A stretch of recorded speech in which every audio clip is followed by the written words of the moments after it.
Tim? Welcome and thank you for tuning into the Hex Text Dual View Triforce Championship. I'm Mythic Fishbomb here with Cyrus. And Cyrus, why don't you give us a little insight to what's going on today? Yeah, today on the Triforce Championship, we're going to have a single elimination team tournament. We have 4 teams, each consisting of 3 players. Welcome and thank you for tuning into the Hex Text Dual View Triforce Championship. I'm Mythic Fishbomb here with Cyrus. And Cyrus, why don't you give us a little insight to what's going on today? Yeah, today on the Triforce Championship, we have a single elimination team tournament. We have 4 teams, each consisting of 3 players, and the players of each team will play in a fixed order that they've decided before the match. And the winner of a team stays on and will face the next opponent of the opposing team. And every time someone loses, he will be knocked out for that match, and the next will step in. And once all the players of a team have been beaten, the other team wins the match. And that's the basic rules for today. So let's take a look at the teams. Alright, so the first team we have here is Hex Text being led off by Karn Hex with the Sapphire Wild mid-range deck, followed by Hexed Havoc with his Ruby Sapphire tempo deck, and in the cleanup spot we've got Phoenix Forge Hex with his Mono Ruby control deck. Yeah, the second team is Team Hex Engine. Leading off for Team Hex Engine is Golden Saucer Guy playing a Ruby Sapphire Bird deck, followed by Koloki, who is playing a Sapphire Diamond Servant deck, and on the cleanup spot for Team Hex Engine will be Mantic playing a 5-color Reanimator deck. The next team we got for you is the Triumvirate being led off by Crone with his Sapphire Diamond Servant deck, followed by Neo with his Ruby Wild Ramp deck, and in the cleanup spot for them we have Chili with his Mono Ruby Aggro deck.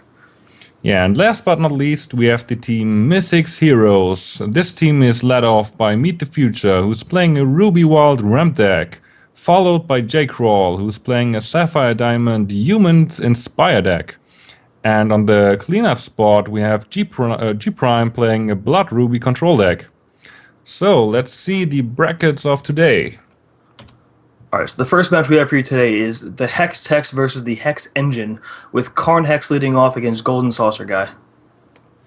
Yeah, and after this match, we will see Mystics Heroes against the Triumvirate. And in the first match, we will see Future facing Crone. So, let's see how far the players are, and let's see if we can start already. Mystic, what do you think? Will we see a swipe today where one player eliminates a whole opponent team? Yeah, I mean, though it is a team tournament, it is still very different from your normal team, where it's not, 2 players facing off against each other. It's one person could potentially sweep the entire field, which is unlikely, but still something cool that can happen. So I'd be interested to see if it could happen, but I don't believe it's going to. Yeah, I mean, it's we have like probably the best players that are in Hex, and the chance of having someone sweeping a whole team is there, but it's also they're facing very, very good players, all with very solid decks. And I will be very excited if we see one player swiping a whole team. Yeah, I mean, they're all playing very different decks. There's some people playing similar decks, but the decks are diverse enough where I don't think they should have different enough matchups where I think they can contrast each other. So I think we should be good with just having really excellent matches with really excellent players just going at it. Yeah, and just a short side information for this tournament, we have the Inquisitor banned. Just that you know it. Yeah, Evolve was also banned because of the bug it had last tournament too. So it's basically the same ban cards as last time. So yeah, we're just trying to get the streams are just getting set up now. They're just challenging each other and such, and we should be getting ready in just a second here. So the first matchup we have is Karn versus Golden Saucer Guy. We have Karn playing his Sapphire Wild tempo deck, mid-range deck rather, and Golden Saucer Guy is going to be playing his Ruby Sapphire Bird deck. That deck just came out now because Birds is out, and it's a really cool card. For those of you who don't know, Birds of Plenty does. It's whenever it's dealt damage, you draw that many cards. So you play cards like Burn or Rage Fire or Heat Wave, and then those are basically just draw spells, which is pretty sweet. So you Rage Fire, you clear their board, draw 2 cards for 2 resources. Just an amazing effect. The bird costs 6, which is a little difficult to get to sometimes, but the effect you get off it is just so worth it. And Karn's coming at him with his wild sapphire deck, trying to draw a bunch of cards and just beat in with a bunch of trampler guys and just big bodies all over the place. He's also got the ability to win off of Mastery of Time and Jadim, which is pretty cool. Always a favorite of mine to say. So the matches are starting right now. So as mentioned, for the first match we have Karn Hex playing against Golden Saucer Guy. So let's get a closer look to the match. Both have pretty solid hands here. I mean, Karn's got basically what he wants to see, which is some ramp and some tempo cards to get him into late game, and Golden Saucer Guy's got his burn spells and his little sweeper in his hand and an artifact. So that's what he's looking for. The problem for GSG here will be that he has no troop yet. He can control the board with his burn on turn 1, he can Heatwave on turn 2, or Ragefire, whatever he needs. But still, he has no creature. That's a problem for him. Yeah, I mean, he could 1-for-1 Karn for a while and just hope to get his bird. And then what's cool about this deck is that he has Farney as his champion, which, I mean, I forgot what it did. It deals damage equal to the highest converted mana cost resource cost rather of artifacts you control to a troop or champion, I believe. I think maybe just troops.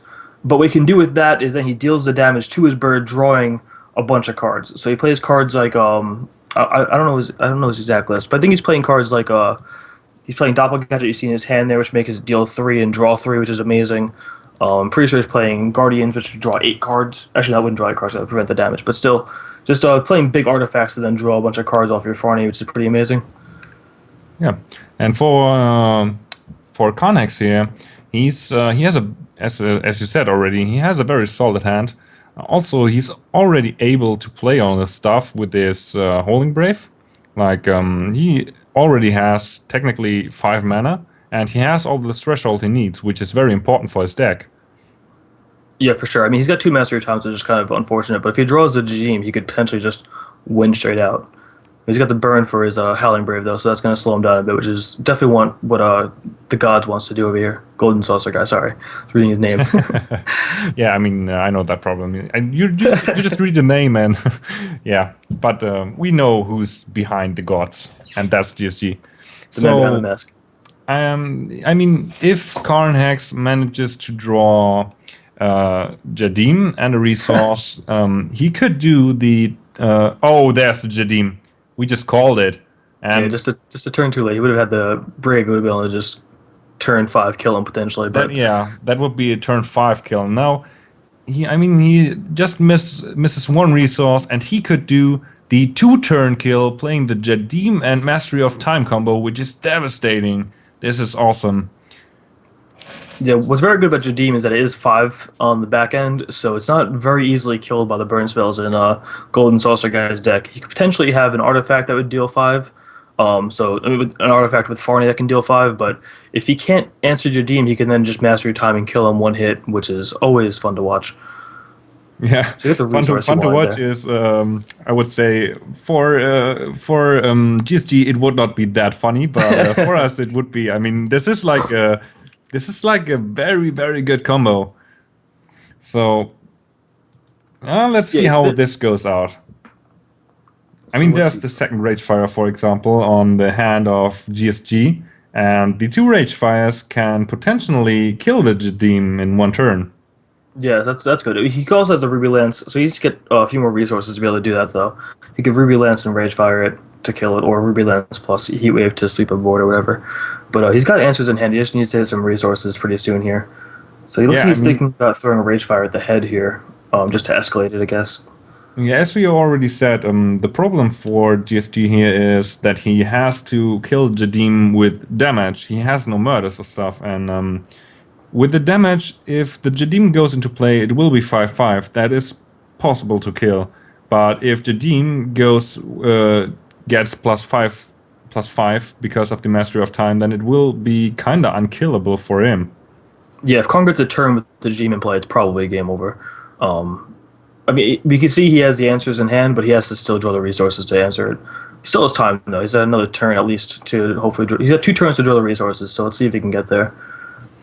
Yeah, I mean, Karnhex already has his resources he needs for playing the Jadim, and now it's unfortunately for GSG that he missed the resource drop, because he would need both Rage Fires to kill the Jadim. He has to draw a resource next turn, otherwise he will face a huge problem with this Jadim. Yeah, I mean, he drew the namesake of his deck with the bird there, but he's still missing the Sapphire as well as, again, the resources to actually deal with Jadim. But again, Karn just has drawn nothing but amazing at this point. You need to draw resources, you hit resources. Then he drew a Crash of Beast to divert one of the removal spells from his hand to that. So Karn's looking really good here, but again, a resource can change the entire game. Yeah, at this point it looks very good for Karnhex, and Karnhex must think that it looks very good, because if you face a Ruby deck, you would not expect it to get 5 damage on one creature that easily. And now he didn't draw that resource that he needed. So he can just get the threshold, but that won't help him. He cannot get rid of that Jadim in this turn, and this could be devastating for him. Yeah, that's almost certainly game here. I mean, he has nothing he can do in hand, and he's got the Mastery of Time. So that's 20 right in the face immediately. So that's a pretty quick game over right there for Karn. Yeah, definitely. This is game. He will play the Mastery of Time. Jadim will get +5/+5, and that will be a 1-turn kill. That is the devastating combo you can expect from facing a Wild Sapphire deck. Jadim and Mastery of Time is a 1-turn kill, or technically a 2-turn kill, but you know what I mean.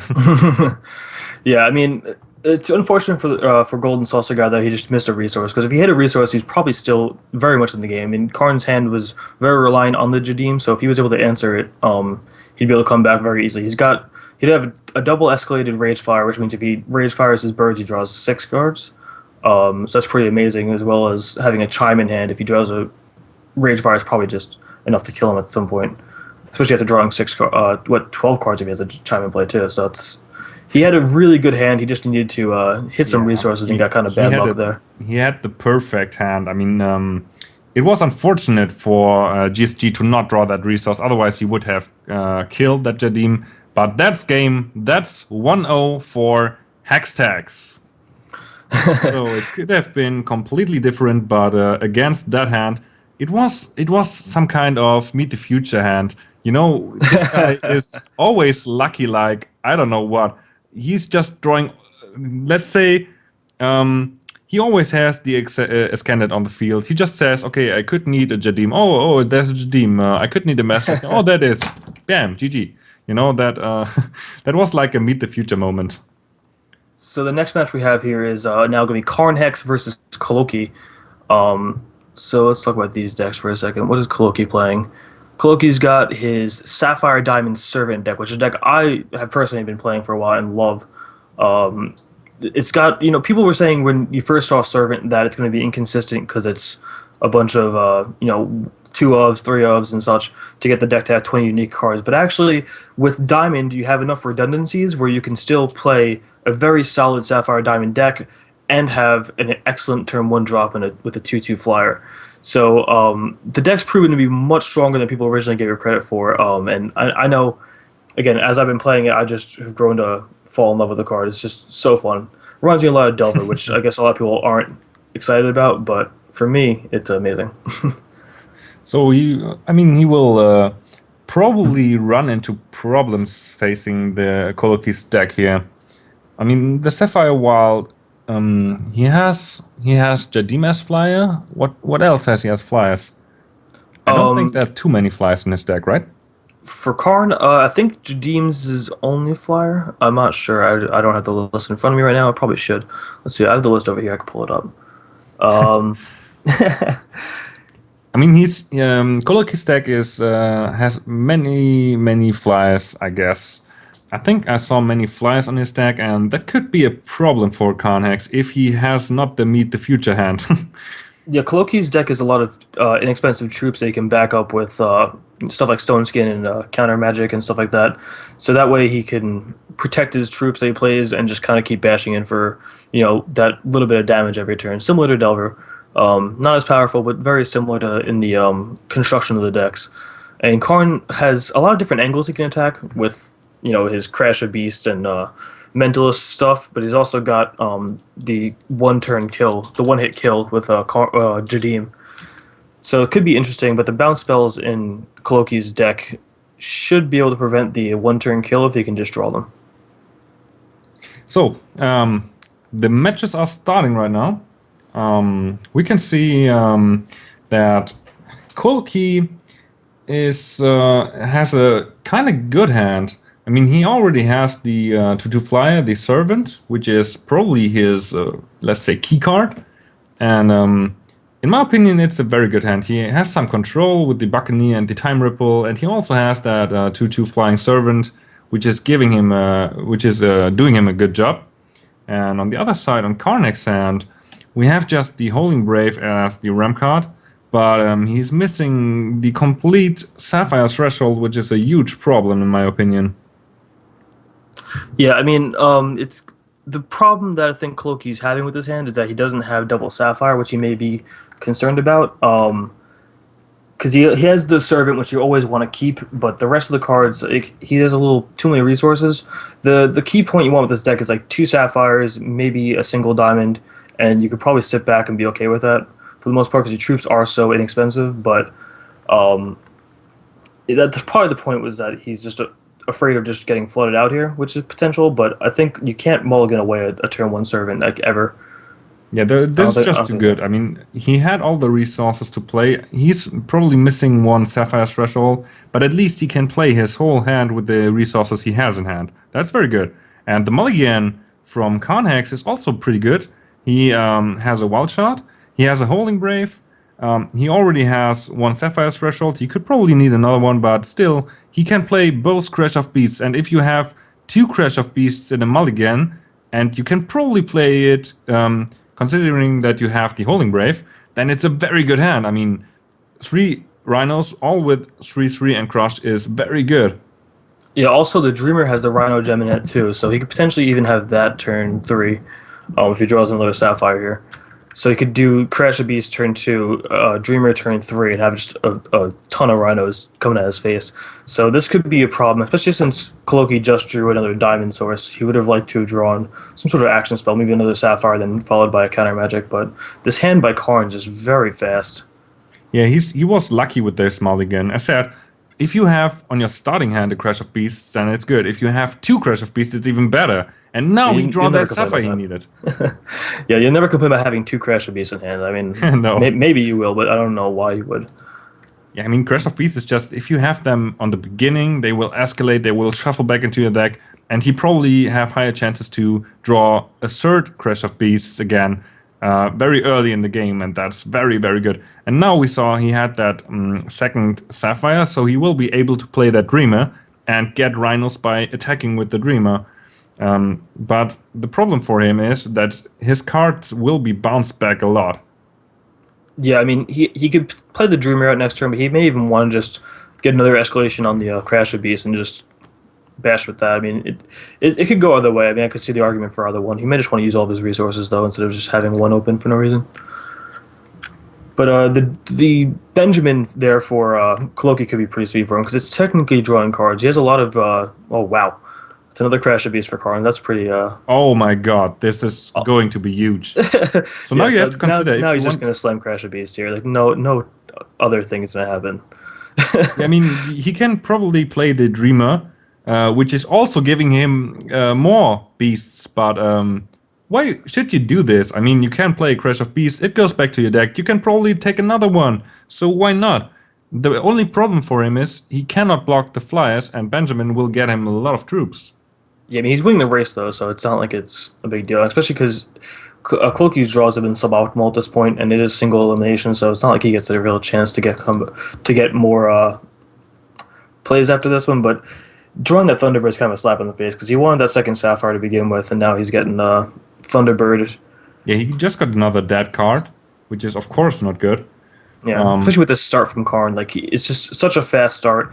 That's an amazing showing from Benjamin there, showing at least two troops, one of which being a Buccaneer, which is basically what he wants to do here, just to get rid of these rhinos to slow him down a bit. Yeah, for now, I mean, he will have his third Crash of Beasts, which will give him 3 more rhinos, and even the Buccaneer bounce back.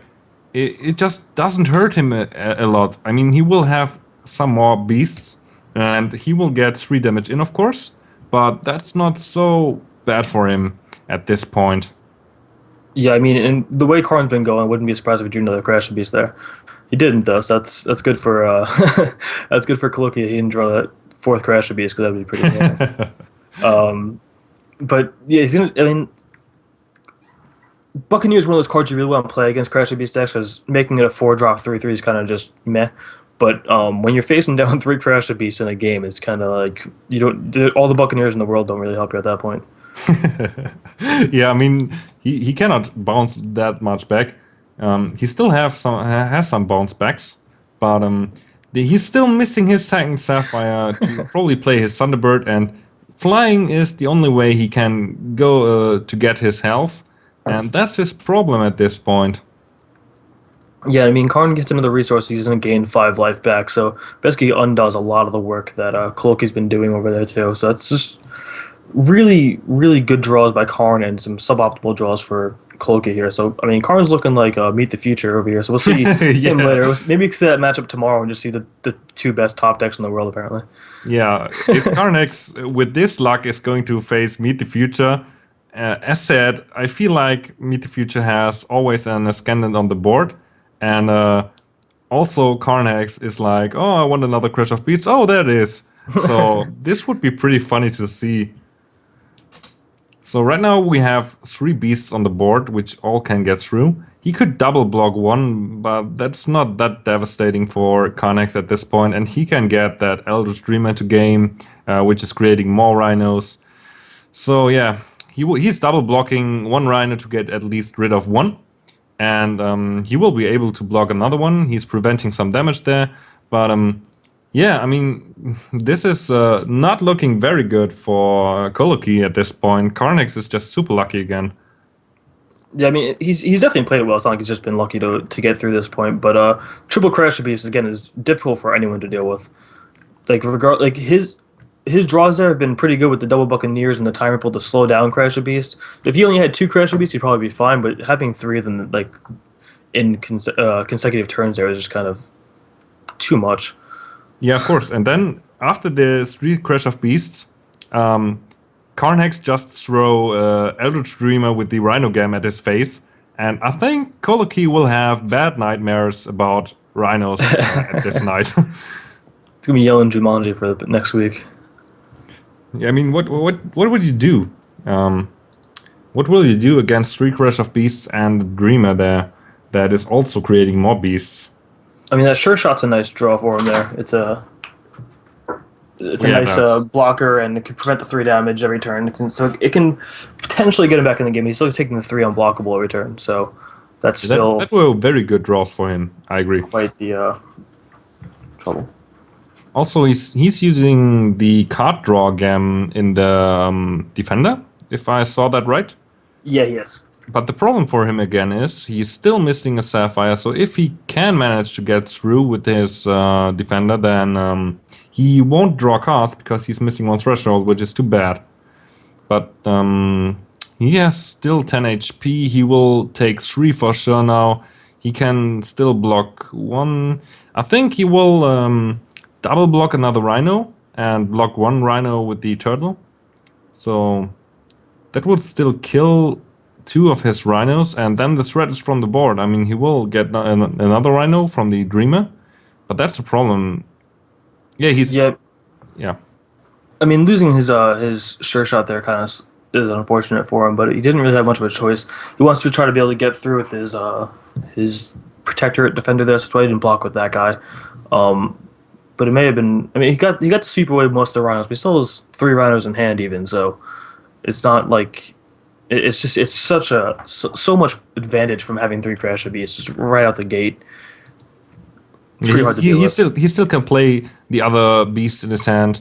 He still has a time ripple to get rid of something that is a threat to him, and even artifacts can be destroyed with the nature agent. So he's still in a very good spot.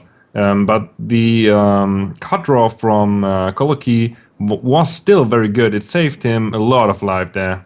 Yeah, I mean, this Benjamin's doing a ton of work for him. He drew the sure shot. He drew the Buccaneer he needed. So this Benjamin's like the MVP right now for yeah, of course. Unfortunately, he just could choose from 3 resources where nothing is a troop, and that's unfortunate with this Benjamin. You just get 3 resources, but that can happen. Yeah, I mean, he doesn't play like your typical amount of humans where you play with Benjamin, which you're usually playing a mostly human deck. But even Benjamin hitting 1 card every 2 turns is probably still worth it. It's still amazing. Yeah, of course it's amazing. This is the Benjamin, as you said, is let's say the MVC or MVT, the most valuable troop at the moment, because it's bringing him some kind of back into the game. Because against 3 Crash of Beasts, this is insane to face it, and also the Dreamer, which is creating more and more rhinos. So he's like on a 2-turn clock right now, because he can block the rhinos, but he will always lose his troops for that. And yeah, that's still not a good spot for Coloki at this point. Yeah, I mean, he gets to keep around 2 of his troops here, so he can block the next rhino that comes around. But still, so hard to deal with this Dreamer right now. He needs a bounce spell. He needs I don't even know what he could get here. He needs to gain some life and pump up his Benjamin to get some damage in, because he can't win this game doing 1 damage a turn. He has to be on the defensive the entire time. So it's gonna be very hard for him to come back from this game. It's not over yet, but it's still a little difficult to come back. It's definitely not over yet. I mean, he can probably, let's say he get his second shard, his second Sapphire Threshold. That would not help him that much, but probably he can manage to get some other cards that would help him here. It's still he gets to draw a card off the second. If he gets a second Sapphire, he gets to draw a card and play a Thunderbird. So if the other card he draws is something of some sort of value and not just a resource again, then he could still have fighting chance in this. Yeah, one of the other problems is that the Dreamer will come through the next turn again if he cannot manage to bounce it back or something. And he will be on 1 HP, and his rhinos have Crush, so he has to block with at least 3 HP to don't get that 1 damage, which would be lethal damage. And yeah, this will be very, very difficult for Coloki to come back. Yeah, I mean, he's got a time up in hand too and got 2 open resources at all times, so he could always just make him block, bounce one of the troops, and take the crush damage to kill him too. So that's a thing. So there we see he just used his hero power to draw a card, and this was a Mastery of Time. But I don't know why he just attacked with his Lord Benjamin, because he's probably dead next turn, and he could have played the Thunderbird and played the Mastery of Time. But he was probably looking for another card that could save him. Yeah, I mean, you always attack first before you play swing. He doesn't have to play it before attacking, so he attacks first, sees what he draws. Maybe he wants to play a different 2-drop troop instead of Thunderbird. So he was just kind of digging around there to see what he got. It was fun.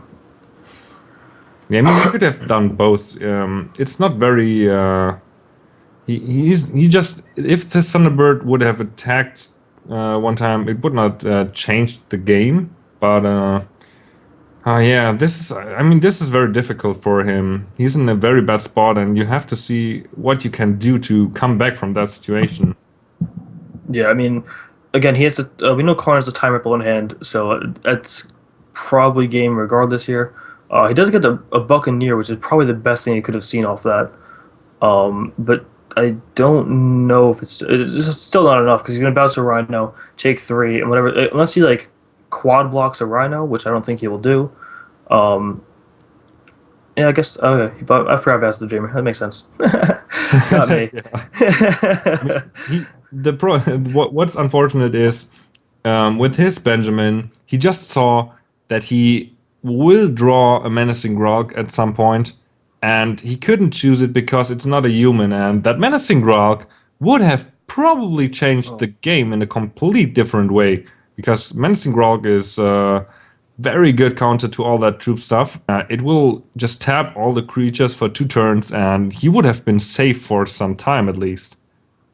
Yeah, Master of Time is a nice draw for him there. He's just trying to think about whether he wants to, bash with both, maybe bounce a dude, and he still needs to get another resource to be able to Master of Time. But if he attacks with both his 3/3s, they're gonna double. He's gonna throw 3 damage on both of them. He kills his entire field, but yeah, he's just gonna full swing here. That makes sense. He was thinking about what he wanted to Master of Time there, I believe, at least. I don't know. Yeah, I think the card that Coloki is looking for is the Menacing Grog. The Menacing Grog would save him and probably win him the game if he manages to survive 1 more turn and play a Menacing Grog. That can be very devastating for Khan at this point. Yeah, I mean, I'm not sure. I don't remember the wording on Lord Benjamin, but I do think it does shuffle away the cards. So the card is not nearly as high on his deck as it was before when he saw it. So it may just be at the bottom of his deck now too, which is kind of unfortunate. But he is dead now from the 4 damage. So that's again game for Carnex. Carnex was super lucky again, and that's 2-0 for Team Hextags there. Yeah, I mean, Coloki did everything he could there. The 3 Crash of Beast, turn 2, 3, 4 is just—it's so hard to come back for. Yeah, this is devastating. Carnex had a very, very good hand again, and you cannot. What can you do against that? If he would have drawn a Grog, the Grog could have changed the game, because if every troop is tapped for 2 turns, he could probably attack at least 1 time or twice, and he had a Thunderbird, and also Carnex was just on 11 HP, and that would have probably bring him back to the game. But unfortunately, the Carnex was too lucky having all that stuff, and he could also time ripple back and stuff. So, yeah. Yeah, I mean, again, Coloki did everything he possibly could there. He drew very well towards the end there, getting the 2 Buccaneers off of his Benjamin to save him some time there, which is pretty awesome. But the next match we have here is Mantic versus Carnex again. Mantic with his 5-color Reanimator deck. A little different than the one he played last week on stream. This one thinks a little. I don't know if it's. I don't want to say better. I think it's a little bit more refined than the one was last week. Because last week was when it just first came out and you were able to play these cards. So this one he had time to sit there, and I know for a fact he's been playing Reanimator decks the entire week. So he's been working hard on this deck, and gonna be cool to see Mantic in the cleanup spot come back and potentially he could potentially take over the entire game and just win it for himself right there. Of course he can. So the game is starting right now. And on Carnex's hand, we see it again. 2 Crash of Beasts in his starting hand. This is so good. He already has the threshold to play it. And on turn 3, we will see the first Crash of Beasts. Or he even can play the Buccaneer if he's facing a threat. And then he can play the second Crash of Beasts on turn 4. Oh man, this is such a good hand again. Yeah, I mean, it's not 3. There's no 3 Crash of Beasts here. I mean, he's going to take a step down from that one, but still, nothing to whine about with this hand. It's still very good. He's got Buccaneer to bounce some earlier stuff, and he's just going to slam Crash of Beasts and stuff. Mantic's hand, not very good, but if he gets a 3rd resource, it's probably fine. But he needs to get a diamond off of his Charge of Fate, almost certainly, to get the Lixil in play. So I don't know if you keep this hand. I mean, I haven't played the deck at all, so I'm not sure what kind of hands are good or what kind of hands are bad in this deck. But this hand does not look very good.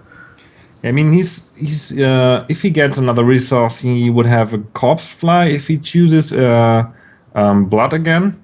But I mean, he's playing a 5-color deck, and the starting hands are, yeah. I mean, you won't have other decks having so many different starting hands than in the 5-color deck.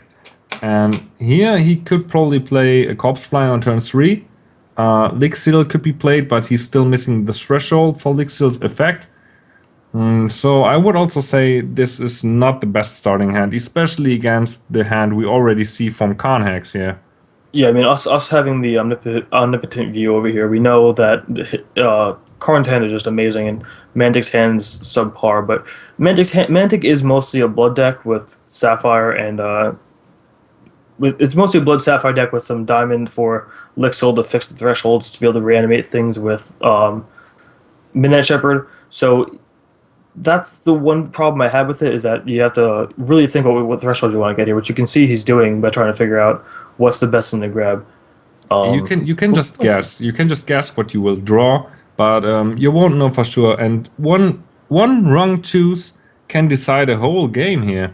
I mean, choosing a Sapphire can be good, especially because he has Sapphire cards on his hand. But let's say he will just draw Sapphires now, then it will be probably devastating for him because he will miss the other threshold. And that's what Lixil is for. And he can just choose another threshold that fixes it. But still, that choices are very important to do the right choices. But as said, you cannot guess what you will get. So yeah, I would have thought he would have grabbed a Diamond there, so if he gets the third resource, he can play Lixil to be able to fix the rest of the resources. But I guess he wanted to be able to play Shrewd Manipulation and start ditching some bombs to be able to reanimate later. But it still seems a little risky. I mean, we saw this happen to Mantic last week when he was on stream again. He had a bunch of 2-resource hands and was just hoping for the third one. His hand was fine if he had a third resource in almost every one of those games. And he just kept getting screwed out of those third resources. So hopefully his luck's a little bit better here. I mean, he's got the manipulation to kind of buy some time as well as double extinction. So he could potentially still come back. Like if he draws some resources, he could definitely take over this game with discarding like an Argus and a Splinter over there to be able to reanimate them later to have some cool effects, but he still needs to get the resources as well as the thresholds, which makes these 5-color decks so hard to play. Hard to play, especially now. Karnax have to make the decision if he wants to play Chlorophylla to probably play two Crash of Beasts in one turn. Like now he's playing the Mentalist to get the Rhinos inspired. They will draw him a lot of cards. And for now, Mantic doesn't have an answer for that. He has drew the diamond he needed, though. What? The diamond, he got the diamond he needed there, which is going to be able to make him be able to play Extinction, as well as Corpsefly. And so that was a really good draw for him there. He may try to get a different threshold other than Blood, since he is mostly a Blood deck. The odds of him drawing a Blood resource are kind of high, so he may just try to fix his other resources here. But that could be a little too risky. I'd probably just grab a Blood here just to be sure I can definitely sweep his field, because his hand is not very fast, and it needs to be able to hit Extinction at some point to get off. He looks like he's probably trying to get the threshold for his charge power, though, so that's another thing to think about. Yeah, he does, but the problem is, I mean, we have the God view. We can see both hands, but he cannot, and if he would know that Karnax have the 2 Crash of Beasts, then he would for sure take the second Blood threshold for the Extinctions, because you don't want to face 2 Crash of Beasts like 3 Rhinos. Well, what's good is that he can use the Lixil to trade with the Crash of Beast. He can't bounce Lixil for profit for the most part, because then he gets to absolutely fix his resources. So it's a little tricky for Karn here that he can play Crash of Beast, which is a 3/3 that can draw a card. Actually, he can still bounce it to draw another card too. So he still has plenty of things he can do here. But bouncing Lixil is never really what you want to do. But I'm sure he's more than willing to do it here. Yeah, next turn. I'm pretty sure too, because I mean, he will get the Buccaneer into game, which will also draw him cards. He can bounce back that Lixil, which also helps Mantic to get his threshold fixed. But still, he will draw a lot of cards, and that's very good for him, of course. I mean, you don't want to run out of cards in no card game, but still, yeah. I mean, this is kind of balanced at the moment. You cannot say that someone has the advantage, I would say, because he still has 2 Extinctions in his hand. Also, Karnax has another Crash of Beasts and Chlorophylla and Wild Aura. So both players can do a lot of stuff, and I'm interested how this will go on. Yeah, so he's gonna do the play of bouncing the Lixil here to be able to bash with Crash the Beast and draw a card. However, he's gonna use the Shrewd Manipulation almost certainly to pitch the Argus and maybe a Corpsefly, but probably Splinter to tap down the Crash the Beast to prevent him from drawing cards here, probably, or not. Yeah, we will see. I'm not sure. He should do it because Mantic doesn't want Carnax to draw cards, I'm sure, and he Yeah, I mean, doesn't if you want could to. prevent if you could prevent your opponent from drawing cards, I almost always would. Especially Yes. if you're pitching 2 cards that aren't going to be played for quite a while, especially if you're stuck at 3. So I mean, maybe Oh we'll just my read it. god! This top deck, he draw just another Crash of Beasts.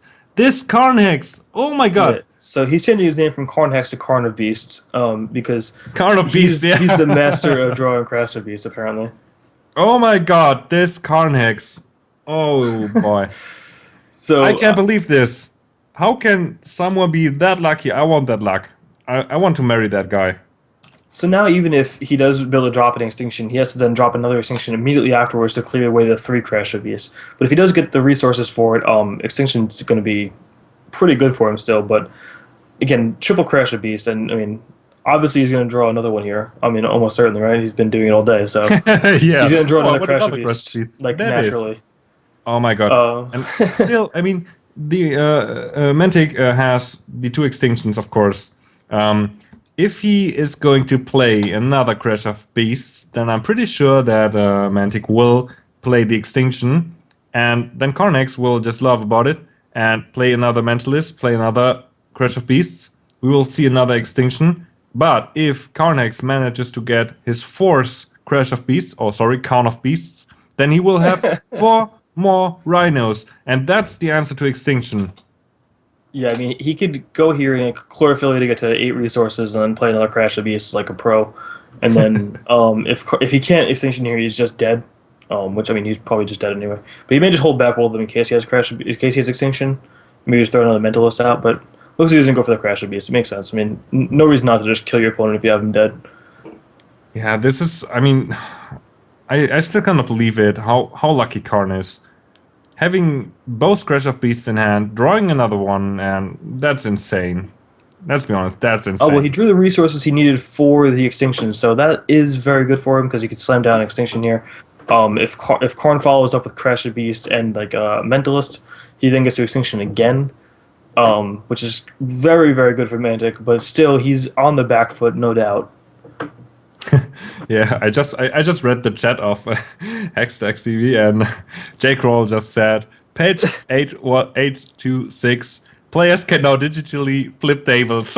Yeah, I totally agree here. If I would be Mantic, I would totally flip this table. Okay, at least he played an Extinction, and now it would take effect that he can flip the table because, okay, we see the Dreamer. I think Carnax is just like, hey, I don't want him to rage too much, and I play just this Dreamer, because if he knows that I have another Crash of Beast, he will just come to my home and kill me. Well, the Dreamer still puts him dead on board mostly anyway. I mean, it's still 5 damage, but he gets another 3/3. So playing at the Crash Beast, they would probably have been greedy to, play around. Of course, he's just trying to force another Extinction in case he has another Extinction, and then he can throw the other Karn of Beasts in his face and make Mantic rage quit. Yeah, I mean, Mantic almost has to Extinction here too, and he doesn't have to, I guess, but he's very tempted to do so because again, that Dreamer is basically another Crash of Beast for the fact that it just makes more Rhinos and deals 3 damage you can't block too. So it's still it's like his 5th Crash of Beast in the deck almost. Yeah, this is so insane. And right now he's thinking about playing the Lixil, playing the Corpsefly. You have to decide what's the best, and this is a very tough choice for Mantic. He could play the Extinction, but he's probably also afraid of facing another Crash of Karn of Beasts, because Carnax is so lucky this evening. This is insane. Yeah, I mean, he can't be expecting to face the 3rd Crash of Beasts because, I mean, I know I always draw 1 every game. I don't know how Karn's doing it, but yeah. Clearly he's hacking. But he can't expect to face the 3rd Crash of Beast, so he may just want to throw out Lixil here to get his resources, block the 2/3. He'll take 3 damage, Chrono Draw another Crash of Beast, obviously, and make a Rhino. And then maybe he can Extinction afterwards. But I think this play here is just, if he gets another resource, if he gets like a infusion device next turn, or a resource or whatever, he can then have an invincible Lixil and then sweep his board and then have a 3/3 invincible blocking things. So that's probably what his thought process was there, but Extinction there wouldn't have been something you can necessarily complain about either, because it's definitely a good value extinction. Yeah, of course, it's of course very good, but yeah, I mean, we should of course create a petition where we want Crash of Beasts renamed to Con of Beasts. I think we should just ban Karn. I mean, obviously he's cheating. Obviously, of course. This is... I cannot describe this. I never have so much luck with this Crash of Beasts. Of course, this game is not over yet, but still, it's... I'm still out of my socks. So, on Mantic's side, it's... he has the Lixil to block at least the Mentalist, but we know that Karnax has another Crash of Beasts, and that's devastating. So, my call just went off from the Skype. I hope you still can hear me. Okay, you still can hear me. So Mystic just dropped off the call. He had some internet problems, I guess. But that's fine. He will just be shortly. He will be back shortly. So, at this point, Karnax still has his Titan on his hand, which can deal with the Lixil at the moment, and that's probably what he should do. He should kill that Lixil before it will get invincible, but still he can always get the attack with the Mentalist, with the Dreamer to get more Rhinos, and this is Karn again in a very, very good spot. He's still at 25 HP, Mantic is at 8. He can still tap some of his creatures to delay all the stuff, but this will be very difficult for Mantic to come back. He just needs 2 more threshold, and he will have. I know he just dropped the other Lixil. It will be very difficult for him to come back. So, Mystic, are you back? I'm back now. Sorry. Yeah, you just have some connection issues, I guess. That's okay, of course. It's normal. It can happen. Yeah. Too much awesome is ruining my stuff. You just have some connection issues. You have a very bad quality. Yeah, I'm not sure what's going on. Probably just working itself out. It's fine. Okay. Just continue talking, and once I see the streams, I'll jump back in with you. So, there we see. He had another extinction. So, he just played it and get rid of the board. And now what he doesn't know, that he will face another Crash of Beasts. And that Crash of Beasts will give him 3 Rhinos. I'm sorry, 3 Rhinos. And that's the point where you would digitally flip the table. Because you would say, come on, just let it go. This doesn't make sense to play. This Crash of Beasts is just so lucky. I still cannot believe that. So Mystic, do you imagine seems to be working to come back from that situation? I'm not sure exactly what the situation is because my streams are messing up, but okay. I'm going to go ahead and say no. Okay, so right now he played Extinction. I mean, Mantic played Extinction, and is now facing the 3 Rhinos from the 3rd Crash of Beasts. So he can tap, and he's still missing 1 threshold for all his Midnight Madness stuff, which he did last week, or for 2 weeks? 2 weeks, I guess. He's still missing a lot of his key cards. So he could play the August now, but still, Argus is not saving him because 2 Rhinos are enough to finish him off. So what can he do? He can play that Argus, of course, and he can probably just use his card to tap 1 beast, which would leave him on 3 HP. He can kill 1 beast, and so at least he thinks that he can just block one of these Rhinos. But what he doesn't know again, that Karnax has a Wall Aura, and Wall Aura would just kill his Argus, and that would still be a double KO. The game here. You can see the games again? Or don't you get it? Oh, you should probably just restart your connection, because you're still very laggy. So we have some technically issues on Mystic's side. So, but that's no problem. So, as said, what can happen now?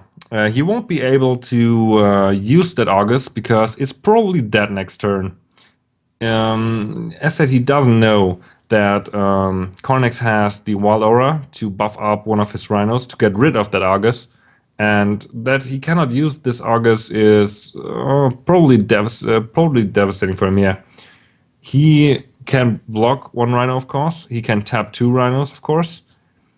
That is still not saving him that much health. He will, Carnex will of course attack with bows, because why not? What can he lose? He can still play that Wild Aura, he can get rid of that Argus, he will get 3 damage in for sure. So this is not a very good situation for Mantic and a very good situation for Carnex here. I would not wonder if Carnex would manage to draw his Forest Crash of Beasts. And there we go, we see the Wild Aura going into game, getting rid of that Argus, getting 3 damage into Mantic, and now Mantic has to find a way to deal with these 2 beasts that are still on the board to survive one more turn. I don't know if Mantic is running probably Grolks. He would be able to play Grolk, which would tap the 2 beasts for 2 turns. That could help him, but he just drew a resource. That's unfortunate, but at least it is his 5th resource. So we will see. I'm sorry. He can still draw another card. And that was also just a resource, but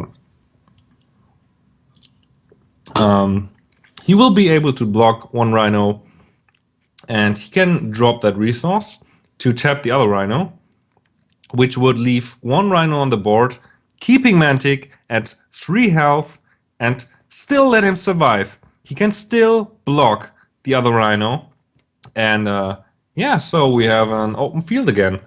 It's still not looking that good for Mantic. He's just having that 1 card.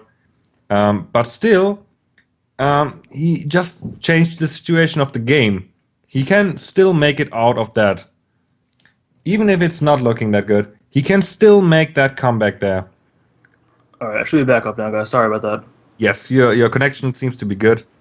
And there we go. Carnex drawing a Mastery of Time. Mastery of Time will get him another turn, and that's also not that good. Of course, not that good for Mantic. Yeah, for sure. Okay, he just couldn't activate his card. So that's 3-0 for Team Hextech.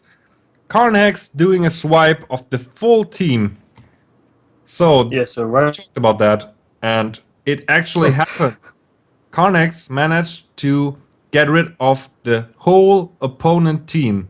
Whole Team Hex Engine has been beaten by Carnex alone. Yeah, man, that's pretty incredible. I again didn't see it happening coming in here, and I mean, Karn's deck I knew was pretty strong, but I didn't think it was strong enough to just run through that team.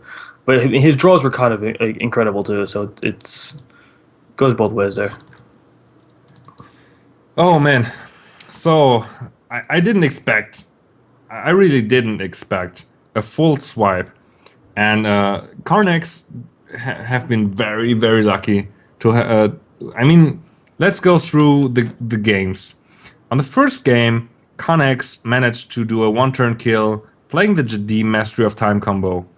On the second game, Carnex had 3 Crash of Beasts, if I'm right, and or was it 4? Was it 3 or 4? I believe it was 3. I was surprised he didn't draw at least 7, but I mean, yeah, I think so 3. I think that was good enough. I mean, 3 is good enough. Yeah, you say it. And on the third game, he also had 3 Crash of Beasts, and that's devastating. That's so lucky. But Carnex is also a very good player. Don't get me wrong. Don't get me wrong. Bet $100 at the Russian Top Deck Hex Engine. Yeah, yeah. This was insane. Carnex is a very good player. Don't get me wrong, but he was very lucky. Yeah, what was cool there is that in that scenario, either way there's going to be a sweep, because if Karn didn't win, the only way Hex Engine would be able to win would be for Mantic to sweep the other team. So either way, we were going to be able to see a sweep, which would have been very earlier, but I didn't want me to speak, so I'm sorry about that. Fine. So let's see. The next match will be Meet the Future against Krone. So this is Mystics Heroes against the Triumvirate. So what do you expect from that game? Heroes here, right? What? Sorry. I have to root for my heroes here, right? Yeah, your heroes. My heroes. Against them at this point, but honest, I do love the Triumvirate's team. It's 3 of the best players in Hex right now, and we've also got 3 very excellent players. J. Crawl is always known for his great deck building. That's unfortunate. You're like missing every second sentences. Well, I guess I'll continue talking then, because I know I'll sit here. So for we have again Theo and Chili. Chili's been in events. Is that true? I think you still have some connection issues. I just missed the 2/3 of your speaking. So, but I know what you want to say. We have 2 very, very strong teams. On the Triumvirate team, we have Krone, Neo, and Chili. Chili is a replacement. Jay Tedder just didn't manage to get to us today, and Chili is there now.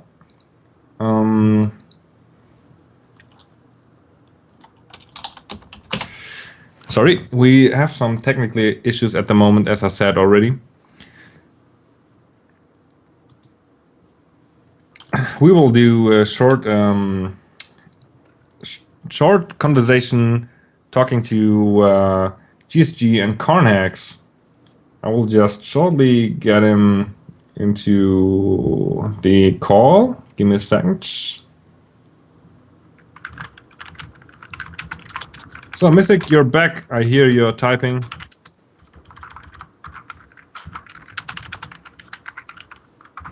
Carnax should join, and GSG is already there.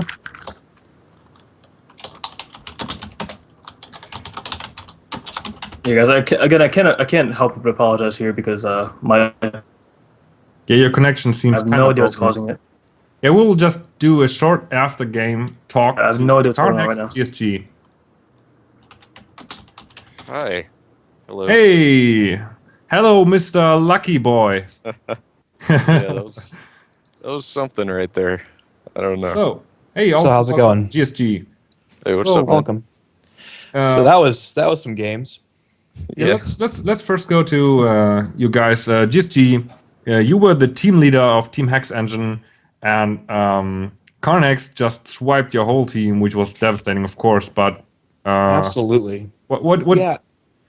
I kind of went in looking at this going, man, the deck I don't want to play is a strong mid-range, because that was where my deck fell short. I felt like I was going to expect some early aggro. I have answers. In the long control game, I'm really strong. I have answers for like counters and mill and all those things. The one thing I couldn't deal with was a really solid mid-range deck. And when they first posted the possible pairings, I said, oh, I feel really great against all these decks except for maybe Karns because it's mid-range. And sure enough, we face him off. So yeah, it was pretty brutal. I don't think I would have had to have had some crazy top decks to pull that one off, but I didn't know what I'd be facing, so. Yeah, it didn't look like you got too well with your resources either on that game. No, unfortunate. I started with 3, and I thought that if I draw into 1 or 2 more throughout a course of 3 or 4 turns, I'd be pretty comfortable. Maybe if I could drop a Hex Engine, play a bird, I would have a decent response. Yeah, a bird would have just completely brick-walled my Jadim. Oh, absolutely. That would have been huge. But yeah. I had it in hand, couldn't get the play out. You were about if you were delayed a turn, I might have had that bridge into the later game where I could get the bird out, but I just didn't have the luck. So, yeah, I have to say, Carnax, you're a very good player. Don't get me wrong, but you bought the Russian Hex Engine from Meet the Future, or did you? I mean, it was like, hey, I need Jadim now. Hey, that is. I could need another Mastery of Time. Oh, that is. And on the Oh, other I games, need 10 rhinos right now. Bam. How about Yeah, 10 it- rhinos? I just Yeah, felt that like was insane. I just Yeah, felt your like card you draws were said you want huge. to draw a card and you get it. Oh, I just had 2 Crash of Beasts. That makes me sad. I want a third one. It's like, That Yeah. was like how I It's felt. funny, What I actually. did- I was considering mulliganing that hand in game 1 against Saucer Guy because I just didn't. It didn't really do anything, you know. They had like a Mastery Time, a Howling Brave, and one other Sapphire card. I believe it was like a Time Ripple, Mhm. and then 4 shards. It just didn't do anything by having to draw into the Jadim, and that was enough. And Yeah, that when was- we looked at our lineup and our deck list, we kind of had an idea of the different decks we kind of wanted to make sure we all covered against. So mine was kind of the early aggro, long mill, and control answers. And then like we're looking at Koloki with a nice mix of cards, some early aggro. Maybe he could go up against Ruby and win with a bounce. His Um, deck actually gave me a lot of trouble. If I didn't pick Right. up that very last Crash of Beasts, he might have been able to turn that one around, actually. Yeah, we were sitting there. I was there watching. I'm like, oh man, if he draws another crash, it's over. But otherwise, if he doesn't get that, Koloki takes control of the game, continues the draw, goes in for damage, and holds you down. But he just couldn't do it. And then we're sitting on trying to get all the removal, and you just kept getting those rhinos. We couldn't stop those Yeah. rhinos. MVP. So Yeah, good games definitely all MVP. around. Man, I hope we It do was- this again because it was a ton of fun. It was very much fun for us to watch and to shoutcast. Also, I can guarantee that. And yeah, it's unfortunate that Karnax just, I don't know how to say. Solo is- wiped. Yeah, this Ran was over just you? so amazing. I didn't expect think it was to too see a swipe unfortunate. today. To be honest, all of the players are so good, and also your team Hex Engine. You have so many good players. You have you have yourself GSG. You have Kolki and Mantic, all like top class players. But it was Yeah. just unfortunate. You faced a Karn Hex in his highest form. It was a level 3 Karn Hex there. No So- doubt. Final level card. Well, Karn, I hope to have you play my deck again at some point when we're doing casual, just so I can show you all the nifty stuff. Mantic and I Oh, yeah, was definitely. together, and we had a lot of fun. I was really hoping I could, quadruple Rage Fire you, or double Wildfire into my bird, drawing like 8 cards, return, burn ×5, and it never got going. But I was wishing I could just have something. So it's all good. Congrats to all you guys. Congrats to everybody in the rest of the tournament. I'm super excited to watch the rest of the day.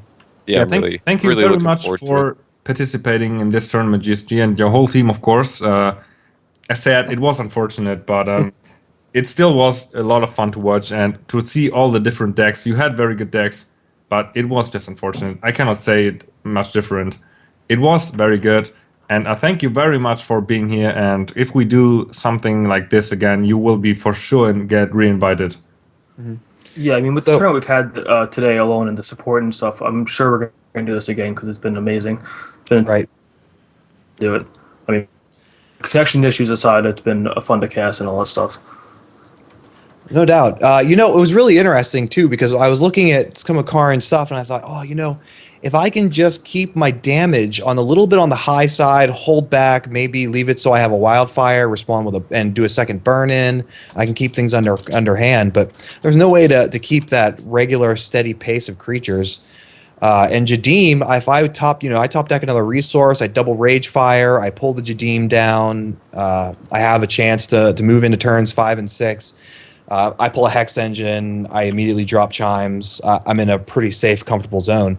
But man, just could not get past that Jadim. That Jadim, take another turn, swing in for 10-10. I mean, that's huge. It's tough to deal with.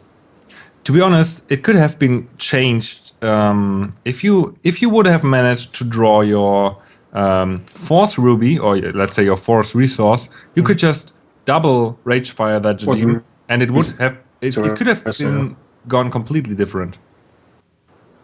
Oh yeah, And that's one of the best things about Hex, and it was one of the things I like most about Magic, where the tides change by the card. Things are up and down. We have a great back and forth. Literally the difference between a win and a loss could be just the next card drawn. We don't know what's going to happen. It's just crazy. This is why I want more people to play Hex. I can't wait for all these PvEs. I love doing tournaments with you guys. I love the coverage. This will just be so much fun. And that the decks are just, you never know what's going to happen. We have just looking at the list, our variety was huge. So I think this will be a great tournament. I hope everybody keeps watching today. I know I will. Yeah, it's also a lot of stuff to do, but it's fun to do for us to organize such events. And at this point, I want also to thank Infamous Neo, because Infamous Neo had the idea for that tournament. So he's also doing the prize support too, I believe. I think it's coming out of his pocket. So much thanks to Neo for coming up with the idea, giving us the idea to dual view the whole thing. And for supporting everybody, because whatever prizes the winner gets is going to be going as giveaways to the viewers. So cool. It's really you guys watching this are the people who win the tournament, because they win the Triforce Championship, whatever, but you guys get the actual giveaways and stuff. So it's really cool for you guys. Yeah, well, thanks for having me on, guys. It's great. I really I wish, the Car and your team the best of luck. It looks like you have luck today, so I appreciate the chance to play. Again, thank you guys for having me on. It's been a really great day. Please keep watching, everyone. This is going to be a lot of fun. Yeah, we are going to make a petition to rename the Crash of Beasts to Karn of Beasts. Karn Wreck? One request, though, Karn. Karn, one request from you. Tomorrow, though, let the other teammates play. I'd like to see the rest of the decks too. I mean, just saying. Yeah, I was hoping to see some other people. I thought, man, if I can just take Karn out, boy, I'll be doing great. Hopefully, I can play Phoenix.